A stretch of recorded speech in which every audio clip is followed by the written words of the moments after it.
You're just going through your day. Maybe you're checking a portfolio, maybe you're reading the news. It all feels normal, routine. Then you see a figure, a single data point, and a chill settles in.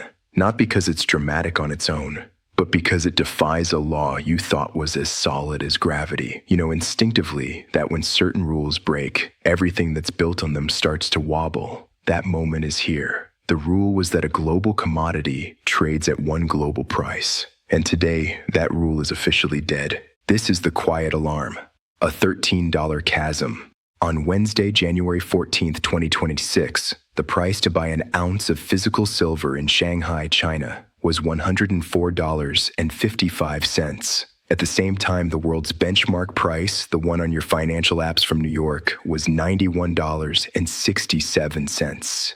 The difference is not a few cents. It is 13 whole dollars. In the world of finance, this isn't a discrepancy. This is a structural failure. This gap should be impossible. Traders with vast resources should erase it in seconds by buying the cheap metal and selling the expensive. They are not. The gap is widening. And that tells us one terrifying thing. The mechanism to fix it is broken. The flow of physical metal, the literal bridge between these prices, has been severed.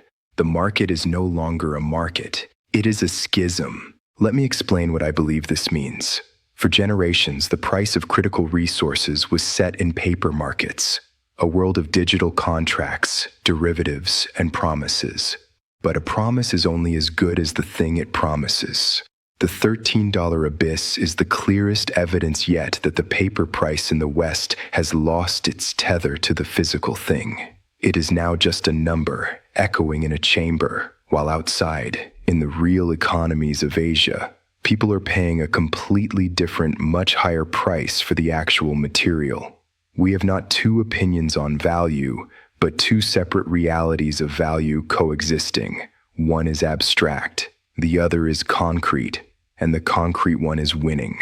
Now layer in what happened just 24 hours prior. The paper market's overseers tried to regain control. The CME exchange raised margin requirements, a technical move meant to force leveraged speculators to sell. In my analysis, this was a direct attempt to protect the massive financial institutions that have bet against silver for years. For a brief window, the paper price dipped, and then it didn't matter. The physical price in Shanghai didn't just hold, it surged to new heights.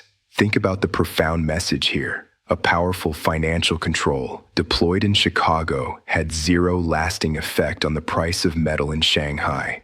The paper lever was pulled, and nothing happened in the real world. It's as if someone turned down the thermostat on a weather app, expecting the actual storm outside to weaken. The authority has evaporated.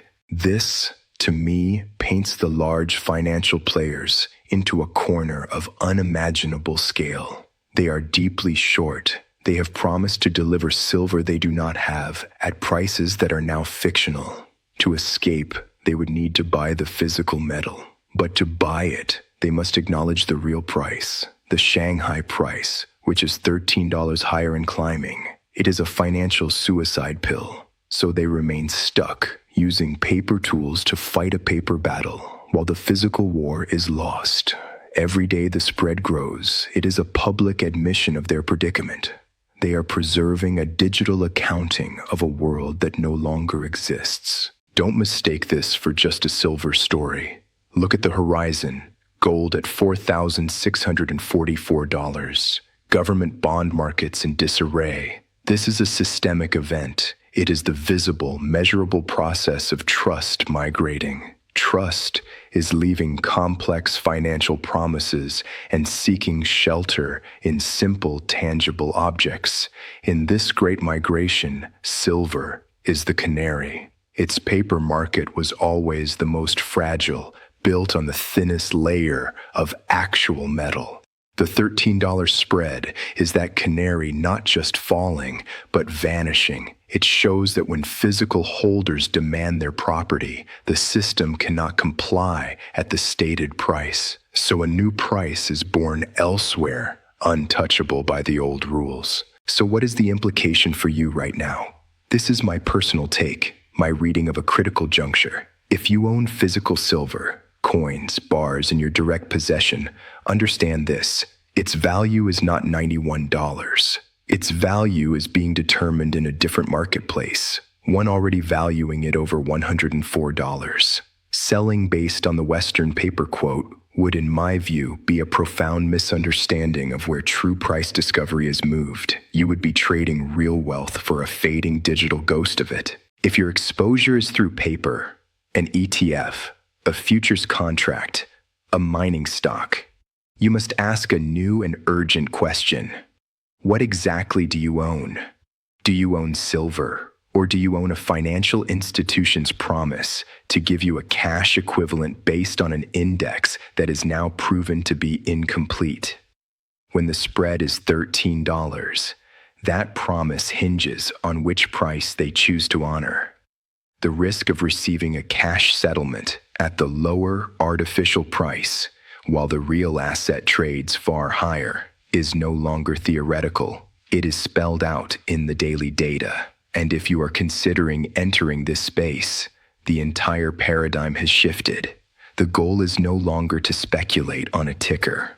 The goal is to secure a physical object before the disconnect between paper and reality is resolved in a violent upward repricing. Availability is the new premium. The fact that you can still buy physical silver today, albeit at a high premium and with a wait, is itself a closing window. By the way, if this perspective is helping you navigate this strange new landscape, I'd be grateful if you'd subscribe. What comes next will require clear eyes, and staying connected is key. What does next look like, in my estimation? We will see more volatility. Sharp, engineered downdrafts in the paper price as the old system spasms. But each spasm will only make the physical shortage more acute and the Eastern price more resilient.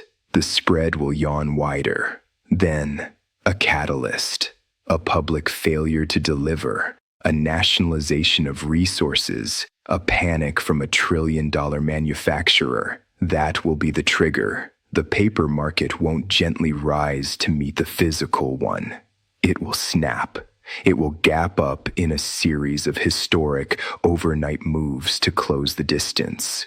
Price targets that seemed outlandish, $375, $500, become simple mathematics in a true physical squeeze. When there's not enough to go around, the price is simply more. Let me be direct. This is my interpretation. The $13 spread is the cold, hard fact. My conclusion is that it represents a point of no return for the paper pricing regime. Faith in a shared global price is broken. Value is consolidating where it cannot be hacked, inflated, or defaulted upon in the physical realm.